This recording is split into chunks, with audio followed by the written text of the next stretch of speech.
하나님 감사합니다. 오늘도 복된 말씀 허락하셨사오니 이 말씀 함께 나눌 때 성령께서 각 사람의 심령 가운데 내주하시고 조명하여 주셔서 말씀의 참뜻을 밝히 깨달아 알게 하시고 깨달은 대로 살아갈 수 있는 지혜와 용기와 믿음 더하여 주옵소서. 예수 그리스도 이름으로 기도합니다. 아멘. 할렐루야.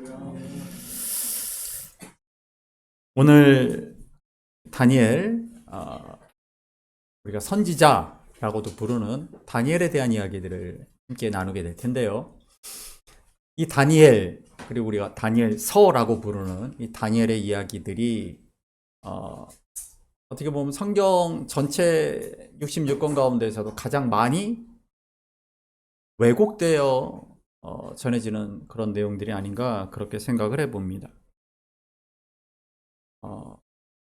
일단 우리가 아는 바와 같이 많은 환상, 예언들이 나오죠. 우리가 그 얘기도 이따 하겠지만, 그렇기 때문에 이단들이 이 다니엘 그 예언들, 그 환상들을 가지고 이단들이 많이 왜곡시켜서 사람들이 미혹하고 두려움을 안겨주는 그러한 수단으로 사용합니다. 그러면 이단과 반대되는 정통 교회라고 하는 교단들은, 그런 교회들은 이 다니엘을 제대로 말씀 가운데에서 잘 전하고 있을까?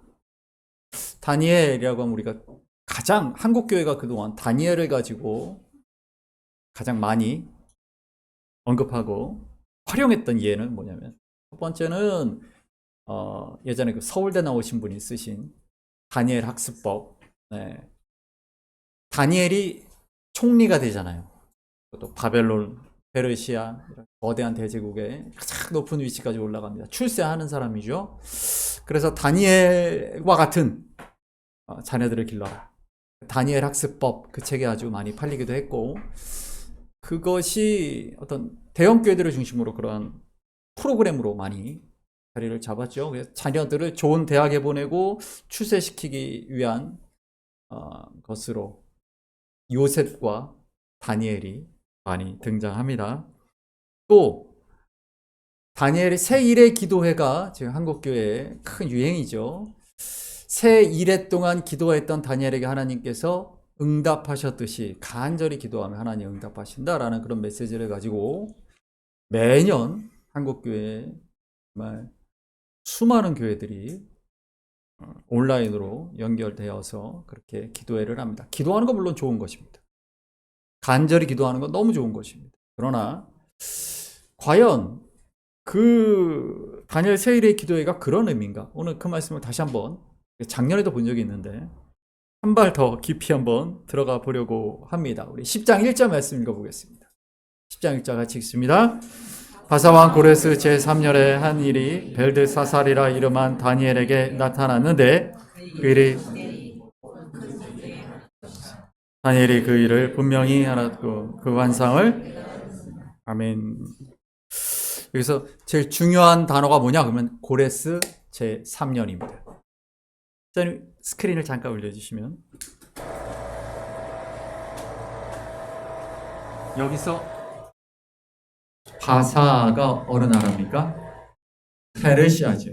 페르시아는 우리가 아는 것처럼 아수르 제국을 멸망시켰던 바벨론, 그리고 그 바벨론 제국을 멸망시키고 패권을 잡은 그 제국이 바로 페르시아죠. 우리 구약의 역사 가운데 가장 핵심이 되는, 가장 중요한 약속의 땅을 이스라엘 백성들이 잃어버리게 되는, 그들의 나라가 북이스라엘이 망하고 남유다가 망하게 되고 포로가 되는 그 바벨론 포로기를 중심으로 하여 가장 중요한 인물이 누구냐라고, 많은 인물들이 중요하죠. 오늘은 우리가 다니엘에게 포커스를 맞춰서 그 이야기를 한번 해보려고 합니다. 우리 아는 바와 같이 하나님이 가장 사랑하셨던 남유다의 왕들 가운데에서도 히스기야와 요시야가 꼽히죠. 그 중에 요시야 왕이 BC 609년에 우리 아는 것처럼 에집도에서 이집트 왕 바로 느고를 막다가 전사합니다. 근데 이집트 왕 바로 느고가 왜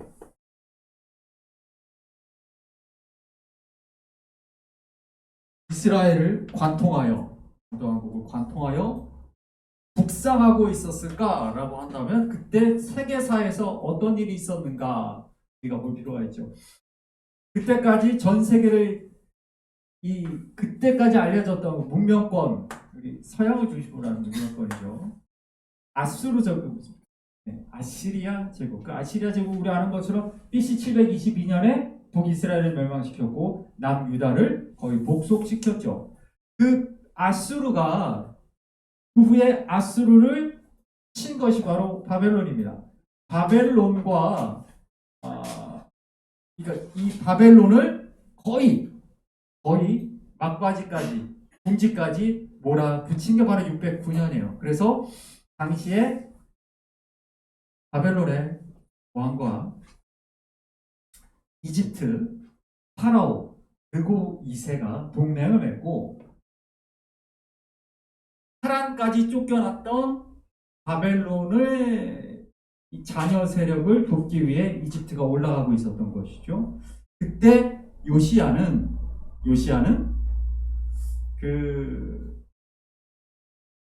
아수르 제가 헷갈렸습니다. 아수르의 세력을 무너뜨리기 위해서 612년에 아수르의 수도 니느웨가 점령됩니다. 그리고 바벨론 군대가 나머지 아수르의 군대를 멸절시키기 위해서 올라가고 바로 느고가 올라가게 되죠. 그때 바로 느고를 가로막다가 요시야가 죽게 됩니다. 요시야가 죽고 나서 여호아하스라고 하는 요시야의 아들을 왕으로 세웁니다. 그러면 요시야가 누구한테 죽었습니까? 느고 2세. 느고 2세가 바로 파라오지요. 이집트 세력이죠. 그러니까 여호아하스는 당연히 반이집트적인 사람이겠죠. 반이집트적인 내각이 구성이 되고 유다의 왕이 이집트에 반하는 세력인 여호아하스가 왕이 됩니다. 그런데 이 올라갔던 이집트 군대가 1차 갈그미스 전투가 일어나죠. 1차 갈그미스 전투에서 이 아수르를 무너뜨린 바벨론과 이집트가 싸워서 승부를 가리지 못해요. 무승부. 그리고 다시 이스라엘이 훨씬 위죠. 지금 시리아 위쪽 갈그미스 쪽에서 휴전선을 긋고 일단 지금 남부가처럼 휴전을 딱 하고 이집트가 돌아가면서 여호아하스는 아까 반이집트 세력이라 그랬잖아요. 그래서 이집트로 끌고 갑니다. 그리고 이집트의 말을 잘 듣는 아들을 세우죠. 그게 여호야김, 우리가 엘리야김이라고도 하는 여호야김을 세웁니다. 그러니까 이 사람은 친이집트적인 사람이겠죠. 친애국적인 사람이겠죠. 그리고 605년에 다시 휴전되었던 그 전투, 바벨론과 이집트의 전투가 벌어집니다. 2차 갈그미스 전투입니다. 이게 세계사적으로 너무 중요한 전쟁이에요. 왜 그렇습니까? 우리가 아는 세계 4대 문명이라고 하는 메소포타미아 문명, 이집트 문명, 황해 문명, 인더스 문명 이렇게 배웠잖아요. 지금은 그렇게 가르치지 않는다고 하지만 그 중에서도 가장 오래된 문명이 어디냐? 그럼 메소포타미아 문명과 이집트 문명이에요. 그 양대 문명이 목숨을 걸고 싸웠던 세계사에서 가장 중요한 사건입니다.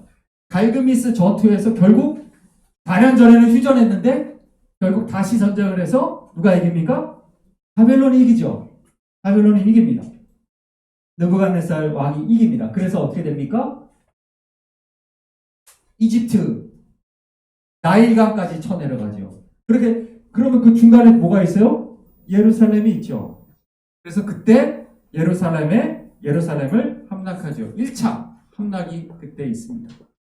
이때 포로가 발생합니다.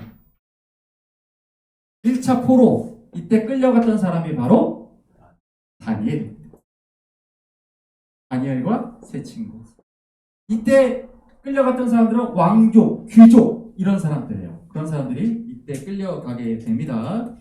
그리고 엘리야김한테 여호야김한테 충성 맹세를 받게 되죠. 이제 앞으로는 이집트가 아니라 우리한테 충성해 이렇게 되는 것입니다. 그 후로 BC 597년에 2차 침공이 있죠. 2차 침공이 있습니다. 왜냐하면 엘리야김이 계속 이집트하고 내통하면서 다시 한번 이집트랑 힘을 합쳐서 바벨론을 치려고 했었던 그것을 바벨론이 알았어요. 느부갓네살이 알아서 다시 침공합니다. 이때 2차 포로가 발생하죠. 이때 끌려간 게 누굽니까? 에스겔입니다. 에스겔이 직업이 뭡니까? 제사장이죠. 제사장.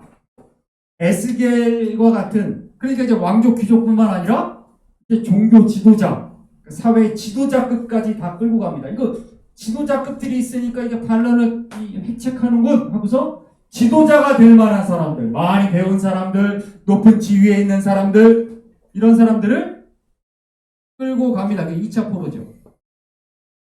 그러면서 그때 엘리야김이 죽고 이 여호야김, 엘리야김의 아들입니다. 그러니까 요시아의 손자죠. 이 엘리야김을, 여호야김을 끌고 포로로 끌고 갑니다. 그리고 나서 누구를 왕으로 세워요? 시드기야를 왕으로 세우죠. 이 시드기야도 역시 요시아의 아들입니다. 요시아의 아들 시드기야를 왕으로 세웁니다. 너는 우리 말을 잘 들어라. 너는 이집트랑 내통하지 말고 우리 말을 잘 들어라. 그런데 어떻게 됩니까? 이 시드기야도 또 이집트랑 내통을 해서 반역을 피하다가 결국 마지막에 BC 586년에 3차 포로가 이때 완전히 예루살렘이 무너지죠. 예루살렘을 다 부시고 성벽도 부시고 성전도 다 불태우고 사람들을 끌고 갈 순사들을 다 끌고 갑니다. 이때 예레미야는 바벨론으로 끌려가고 이집트로 끌려갑니다. 끝까지 저항했던 세력들이 이집트로 망명과 같이 도망가면서 그들에게 대해서 끝까지 이집트가 아니라 바벨론에게 항복해야 돼. 하나님의 심판을 받아야 돼. 너희가 죄를 졌으니까 당연히 벌을 받아야 돼. 라고 말했던 게 예레미야죠. 그러니까 그들의 눈에는 예레미야는 반정부 인사죠. 그래서 예레미야를 이집트로 끌고 가서 죽입니다. 그러면서 예루살렘 성당이 다 무너지죠. 그러니까 우리가 읽었던 대선지서 예언자들의 이야기들이 이렇게 펼쳐지게 되는 것입니다. 그래서 586년에 멸망하게 되는데 예레미야 25장 말씀에 11절 12절에 보면은 하나님께서 예레미야를 통해서 주신 예언이 있어요. 뭡니까? 70년의 포로기를 거치고 나면 다시 하나님께서 너희를 포로에서 돌아오게 하고 회복시키겠다. 이렇게 하나님께서 예언을 하셨단 말이에요. 예레미야를 통해서. 그렇죠? 그 예언의 시간, 그 70년의 시간을 그대로 살아간 사람이 누군가? 바로 다니엘입니다. 다니엘이 우리가 볼 때 17세에 끌려갔다. 이렇게 보통 이야기를 합니다. 소년들이 그때 끌려갔습니다. 끌려가서 다니엘이 70년의 시간을 포로기를 거치게 되죠. 그리고 어떻게 됩니까? BC 536년에 무슨 일이 일어납니까? 537년이라고도 하고 536년에 그 바벨론이 누구한테? 그죠? 바사, 페르시아에게 망하면서 바사왕 고레스가 바벨론에 의해 끌려왔던 이들을 다 포로에서 돌아가라, 돌아가도 좋다 하게 되죠. 이 처음 포로기가 발생했던 때로부터 70년이 지나서죠. 1차 포로로부터 70년이 지나서 이때 1차 귀환이 일어납니다. 이때 1차 귀환했던 게 누굽니까? 스룹바벨. 스룹바벨이 돌아와서 무엇을 합니까? 성전을 재건하지요. 그 수르밥의 성전이라고 하고 제2성전이라고 하죠. 536년에 그렇습니다. 근데 이때 그러면 다니엘이 몇 살입니까? 그렇죠. 70년이 지났으니까 87세였을 거예요. 오늘 우리가 읽었던 10장 1절 본문이 어떻게 됩니까? 바사와 고레스 몇 년? 3년에. 그러면 이게 몇 살일까요? 89세. 17세 때 끌려갔다라고 본다면 18세 때 끌려갔다면 90세였겠죠. 그걸 여러분 기억하시면 좋겠습니다. 우리 말씀 보시겠습니다.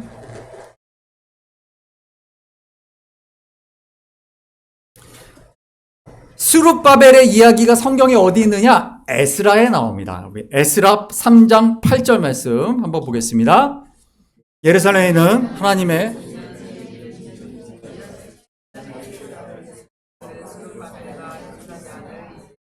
제사들과 레위 사람들과 무릇 사로잡혔다가 예루살렘에 돌아온 자들이 공사를 시작하고 20세 이상의 레위 사람들을 세워 여호와의 성전 공사를 하매. 그렇습니다.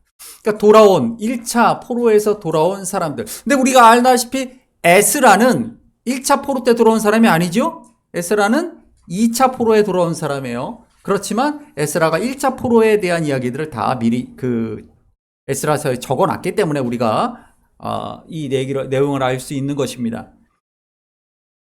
그런데 성전을 짓기 시작했는데 성전 공사가 원활하게 잘 되었는가? 그렇지 않지요. 4장 4절 말씀 보시겠습니다.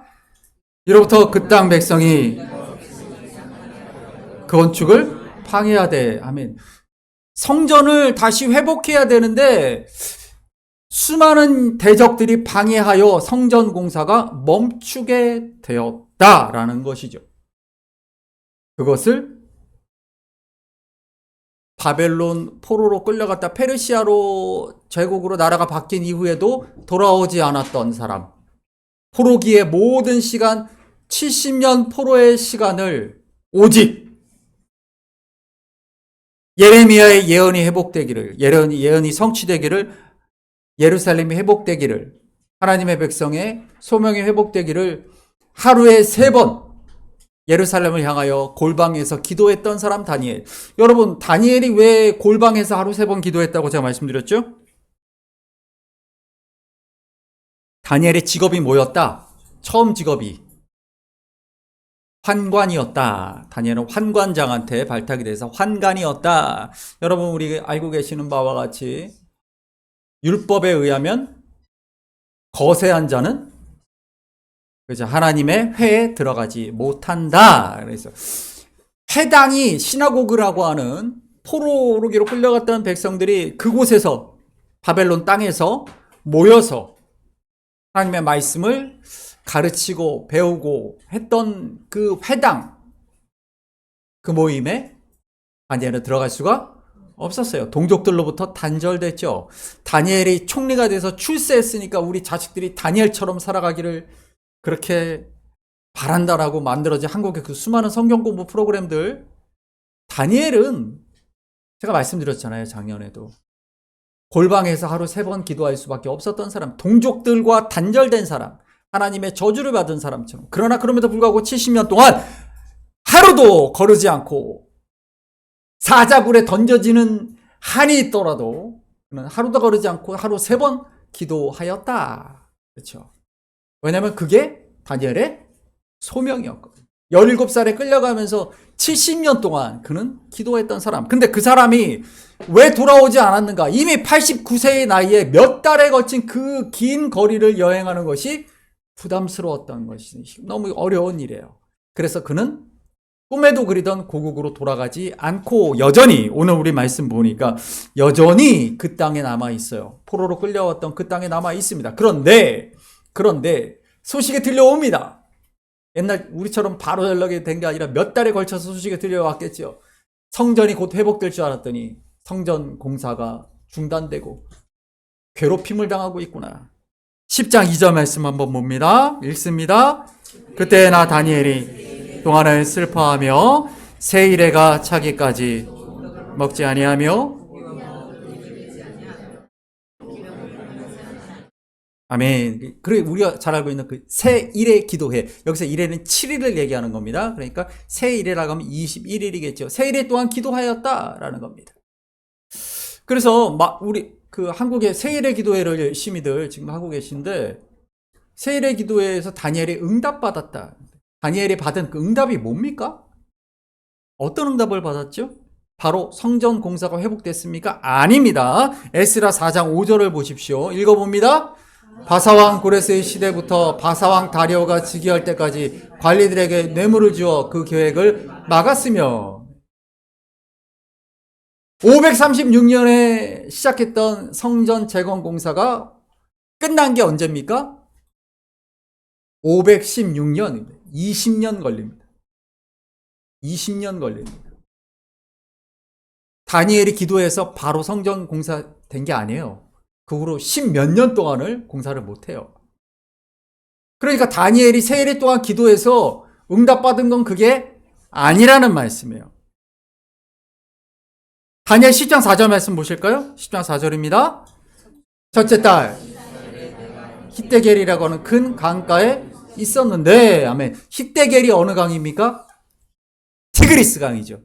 티그리스 강과 메소포타미아 강 두 강이 흐르는 사이, 두 강 사이라는 뜻이 메소포타미아라는 뜻이죠. 그러니까 포로로 끌려왔던 그 땅에 계속 남아있다는 거예요. 근데 그때가 언제라고 말합니까? 첫째 달 24일. 이게 굉장히 중요한 거예요. 이 날짜가 굉장히 중요한 겁니다. 지금 기도가 끝났는데 첫째 달 24일에 그 첫째 달이 무슨 달입니까? 그렇죠. 6월절이 있는 그 달이죠. 출애굽기 12장 2절 말씀 봅니다. 이 달을 너희에게 달의 시작 곧 해 첫 달이 되게 하고, 아빕월이죠. 하나님이 이스라엘 백성을 출애굽시키시는 날, 이제부터 시작이야. 이제부터 하나님의 백성으로, 너희가 구원받은 하나님의 백성으로 이제 소명받은 하나님의 제사장 나라로 이제 시작이야. 그래서 아비벌이 첫 달이 된 거예요. 그 다음 말씀 보여주십시오. 읽습니다. 이달 열 나흘 날까지 간직하였다가 해질 때 이스라엘 회중이 그 양을 잡고, 네, 12장 11절이 있습니다. 너희는 발에 신을 신고 손에 지팡이를 잡고 급히 먹으라. 이것이 여호와의 유월절이니라. 12절. 내가 그 밤에 애굽 땅에 있는 애굽의 모든 신을 내가 심판하리라. 나는 여호와라. 아멘. 유월절 얘기죠. 네, 유월절. 자, 그래서 성경에서 첫째 달이라고 말하는 거는 바로 유월절이 있는 아비벌이에요. 그러니까 다니엘이 기도했던 그 첫째 달이 이 첫째 달이라는 얘기예요. 왜 첫째 달에 하필이면 기도했을까? 이 첫째 달이 갖고 있는 의미, 바벨론 포로 귀환을 뭐라고 그러냐면 제2의 출애굽이라고 부르거든요. 그러니까 출애굽했던 것을 기억하고 그 날에 기도한 거예요. 그래서 14일에서 15일, 우리 금요일날 얘기 말씀을 드렸었죠. 절기는 언제다? 보름달.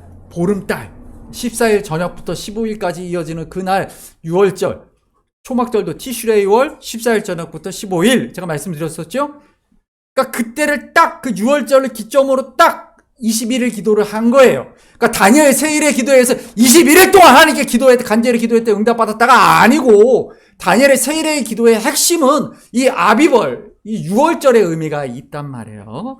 자, 우리 읽었던 말씀에 보면은, 제가 금요일 날에 그런 말씀 드렸는데, 월삭, 우리 이사야 66장 23절 한번 읽어볼까요? 여호와가 말하노라, 매 안식일에 있는 모든 이들에게, 아멘. 매월 초하루, 월삭. 이 월삭의 의미가 뭐라고 말씀드렸습니까? 금요일에 오신 분들? 한 달의 시작이니까 월삭을 드리는 날은 그 의미는 뭐예요? 그 달을 다 드린다. 그렇죠? 처음 난 것을 하나님이 치셨다, 가져가셨다, 취하셨다. 이 말은 다 취하셨다. 이 말이라고 말씀드렸어요. 11조에서 우리가 11조를 떼는 것은 나머지 19조도 다 하나님의 것입니다라는 의미로 우리가 11조를 드린다라고 말씀을 드렸죠. 똑같습니다. 성경은 다 똑같은 의미를 가지고 있는 거예요. 그래서 성경에 나오는 그 숫자들이 너무너무 중요하다라는 말씀을 드렸는데, 우리 노아 방주 이야기를 했을 때 제가 했던 말씀을 다시 한번 나눠볼까요? 창세기 6장 15절 16절 말씀 읽어보겠습니다. 내가 만들 방주는 이러하니 너비는 50규빗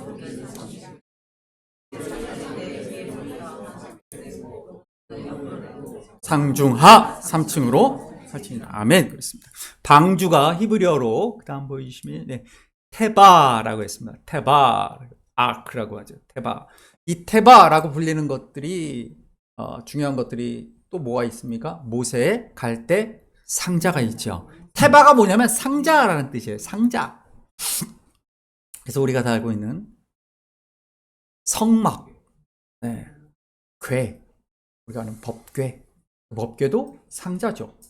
그래서 제가 그런 말씀 드린 적이 있지만 노아 방주의 크기가 어떠냐라는 걸 여러분 기억하시려면 크기를 아까 다시 한번 보여주시겠습니까? 창세기 6장 보면 길이가 몇 규빗? 300규빗. 너비가 몇 규빗? 50규빗. 높이는 30규빗. 3층이다. 이걸 외우시는 방법이 있어요. 성막 그림 보여주십시오. 감사합니다. 자, 성막의 길이가 몇 규빗입니까? 100규빗. 너비가 50규빗. 높이가 10규빗. 그래서 정확하게 얘기하면 성막을 이 방주가 3층이지요. 성막을 하나, 둘, 셋, 3층으로 쌓고 다시 그것을 하나, 둘, 셋, 세 개를 이어 붙인 것. 그게 방주입니다. 딱 직육면체 상자. 그게 방주예요. 방주는 배가 아닙니다. 그러니까 방주라는 말 자체가 틀린 말이에요. 배 주자를 쓰고 있는데 배가 아니에요. 방주는 배가 아닙니다. 상자예요. 그리고 더 정확한 의미는 무엇이냐면 제가 이게 세일의 그 3을 설명드리려고 하는 것입니다. 성경에서 3이라는 건 하나님의 수죠. 우리가 성부, 성자, 성령 하나님의 수이기도 하고 말씀 한번 읽어볼까요? 출애굽기 19장 1절입니다. 이스라엘 자손이 애굽 땅을 떠난 지 3개월 되던 날 그들이 시내 광야에 이르니라. 아멘. 제가 말씀드렸죠. 3개월이 90일 됐다는 얘기가 아니고 세 번째 달이 되었다. 19장 2절 말씀 보겠습니다. 준비하게 하여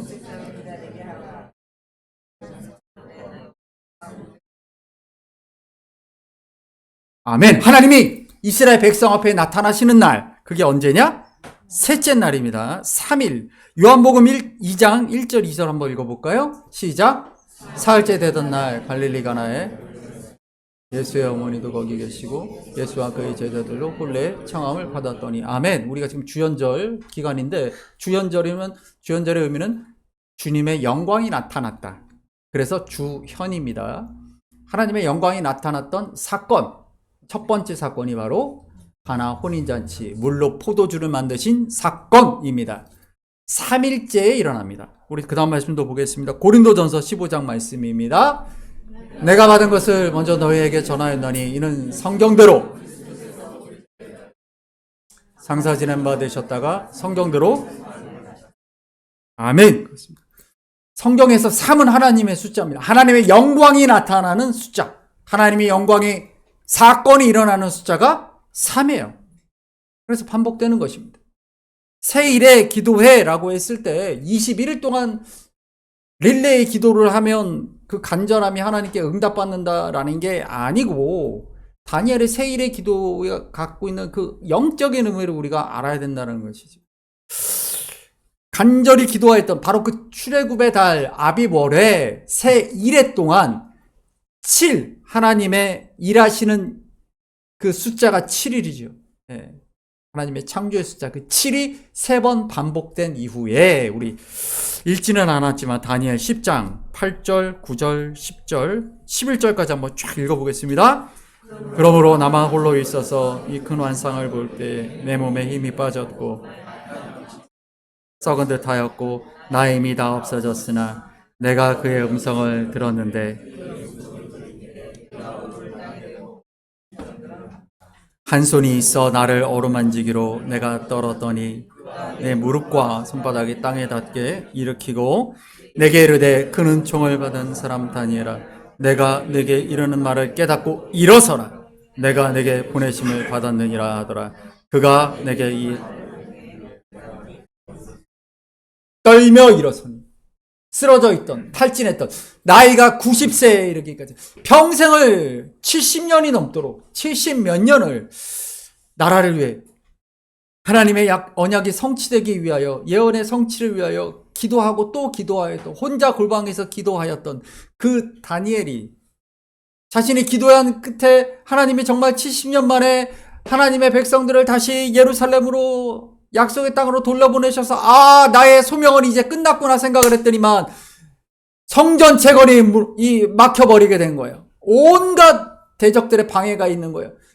다니엘의 소명은 끝나지 않았죠. 다시 그 노구를 이끌고 90세의 그 다니엘이 다시 기도하고 있는 것이죠. 제대로 먹지도 않고 기도하였다. 하나님의 출애굽의 달 아비월에 그가 유월절을 중심으로 놓고 간절히 기도하였다. 하나님의 역사하심을 위하여 3과 7이 만나는 그 새 1의 기도 동안 하나님의 주여 역사하여 주옵소서라고 기도하였다. 이게 다니엘 새 1의 기도의 의미입니다. 근데 그 노구의 그 간절한 기도로 다니엘이 쓰러지고 맙니다. 쓰러지고. 지쳐 쓰러져 있던 다니엘에게 하나님의 은혜가 임하지요. 다시 다니엘을 일으켜 세워 주시는 모습을 우리는 보는 것입니다. 근데 다니엘에 받은 응답이 무엇인가? 여러분, 다니엘의 그 모든 환상, 그 그림 보여주십시오. 네. 다니엘 2장, 7장, 8장, 11장, 12장, 다 그 다니엘의 그 예언들, 환상들, 다 그 무슨 얘기냐면, 이게 바벨론 제국, 페르시아 제국, 헬라 제국, 로마 제국, 열국시대, 뭐, 그래서 이 세상의 역사에 대한 이야기들이에요. 다 그 얘기예요. 다 역사적 사건들, 앞으로 예전에도 있었고 지금 일어나고 있으며 앞으로 일어날 역사들을 쭉 말씀하시는 겁니다. 다니엘을 통해서. 이 얘기를 왜 해주실까요? 다니엘에게 하나님이 새 일의 기도를 했더니 응답하셨다. 어떤 응답을 하셨어요? 이전에도 다니엘이 젊을 때도, 그가 항상 왕성하게 활동할 때도 그에게 주셨던 그 환상, 그 예언을 다시 주신 거예요. 그게 뭡니까? 역사는 나의 계획과 목적 가운데 이루어진다라는 걸 다시 보여주시는 거예요. 지금 너의 눈앞에 있는 상황이, 환경이, 일들이 절망적일 수도 있고 혼란 가운데 있을 수도 있고 악이 이기는 것처럼 보일 수도 있고 무도한 세력들이 권력을 누리는 것처럼 보일 수 있을지 모르지만, 또는 약자들이 억울하게 피해당하고 도대체 세상이 왜 이렇습니까? 하나님 70년의 포로기를 거쳤다가 돌아갔는데 아직도 멀었습니까?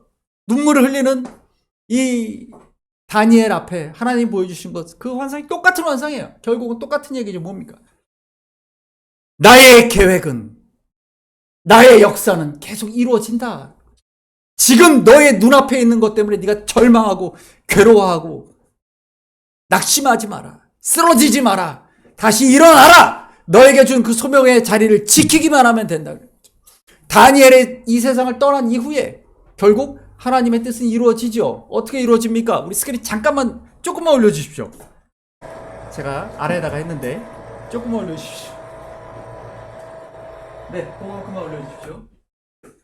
536년에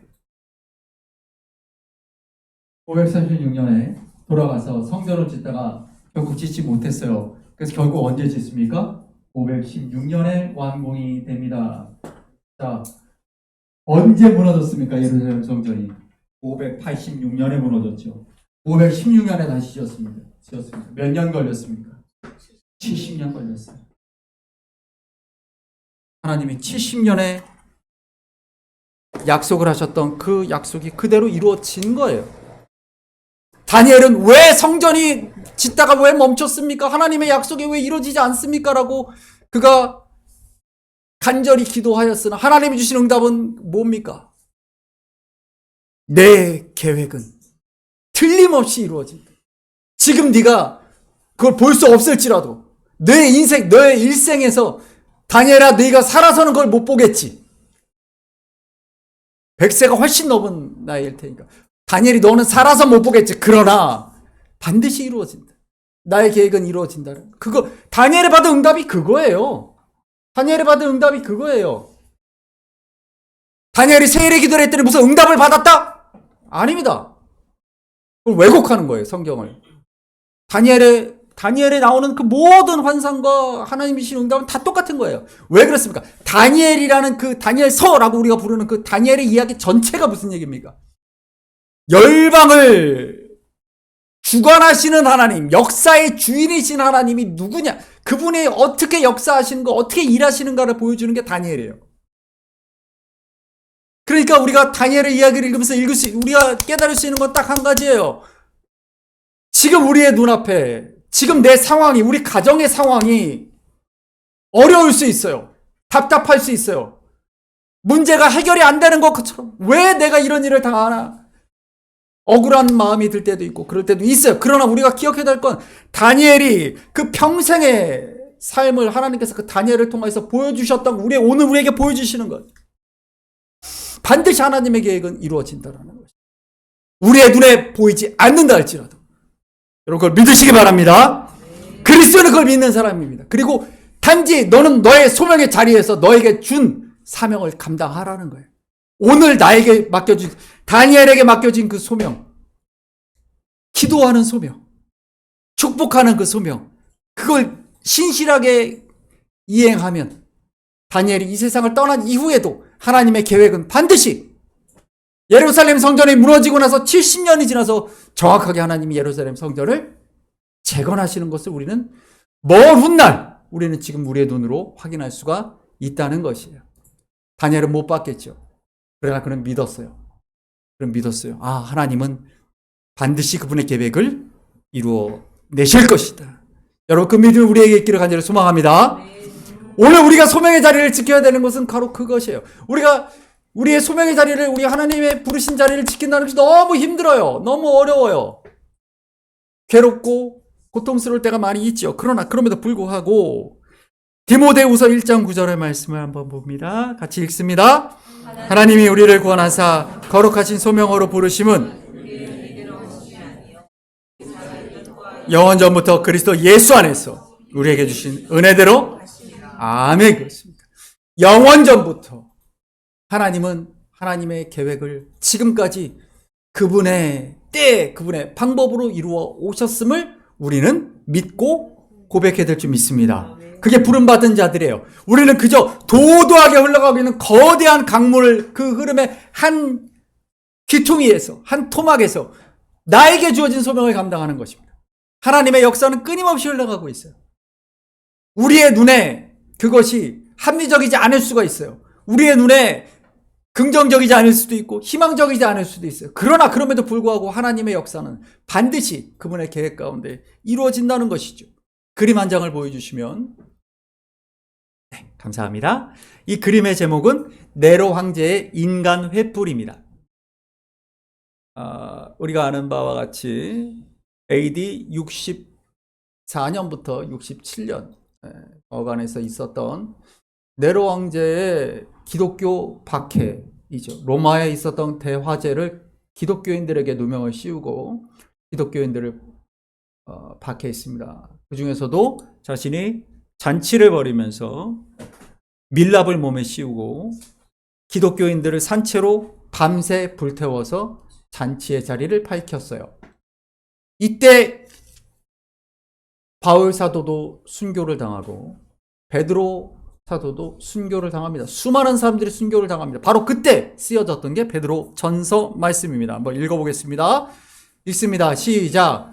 마지막으로 말하노니 같이하여 동정하며 형제를 사랑하며 불쌍히 여기며 겸손하며 악을 악으로 욕을 욕으로 갚지 말고 도리어 복을 빌라. 이를 위하여 너희가 부르심을 받았으니 이는 복을 이어받게 하려 하심이라. 그러므로 생명을 사랑하고 좋은 날 보기를 원하는 자는 혀를 금하여 악한 말을 그치며 그 입술로 거짓을 말하지 말고 악에서 떠나 선을 행하고 화평을 구하며 그것을 따르라. 아멘.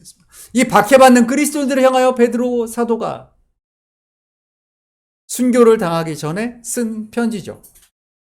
그럼에도 불구하고 우리가 이렇게 박해를 당하고 도대체 이 절망적인 이 환란의 시대가 언제 끝날 것인가 모르죠. 모르겠어요. 도대체 예수를 믿는다는 거 하나 때문에 저렇게 산채로 불태워져 고통스럽게 죽음을 당해야 되는 이 폭압의 시대, 그 시대를 살아가고 있지만 그럼에도 불구하고 뭐라고 말합니까? 너희가 악을 악으로 욕을 욕으로 갚지 말고 도리어 복을 빌라. 이렇게 말합니다. 그런 상황에서 쓰여진 것이죠. 왜 그렇습니까? 우리 9절 말씀 보세요. 9절 말씀 9절 다시 읽어볼까요? 악을 악으로 욕을 욕으로 갚지 말고 도리어 복을 빌라. 이를 위하여 너희가 부르심을 받았으니 이는 복을 이어받게 하려. 아멘. 그렇습니다. 여러분, 그리스도인의 소명은 이런 것입니다. 그리스도인의 소명은 어두운 시대, 혼란한 시대, 악이 선을 이기는 것처럼 보이는 시대라 할지라도 그 시대 속에서도 내가 축복의 통로로 부름받았으니 그 소명을 이어가는 것입니다. 아무리 힘들고 어려운 시간이라 할지라도 끝까지 그걸 놓치면 안 돼요. 아무리 우리를 힘들게 만드는 일들이 있다 그래서 절망해서는 안 돼요. 낙심해서는 안 돼요. 쓰러지는 그 자리에서 주님은 다시 우리를 일으켜 세워주시는 것입니다. 이사야 40장 31절 말씀을 읽어보겠습니다. 오직 여호와를 앙망하는 자는 얻으리니 독수리가 날개치며 올라감 같을 것이요 달려가도 곤비하지 아니하겠고 걸어가도 피곤하지 아니하리로다. 시편 46편 말씀 읽습니다. 하나님은 우리의 피난처시요 힘이시니 환난 중에 만날 큰 도움이시라. 그러므로 땅이 변하든지 우리는 두려워하지 아니하리로다. 고린도후서 12장 9절을 마지막으로 읽습니다. 내 은혜가 내게 약한 데서 온전하여 주리라 하신지라. 그러므로 도리어 크게 기뻐함으로 자랑하리. 이는 그리스도의 능력이 내게 머물려. 아멘. 우리는 부족합니다.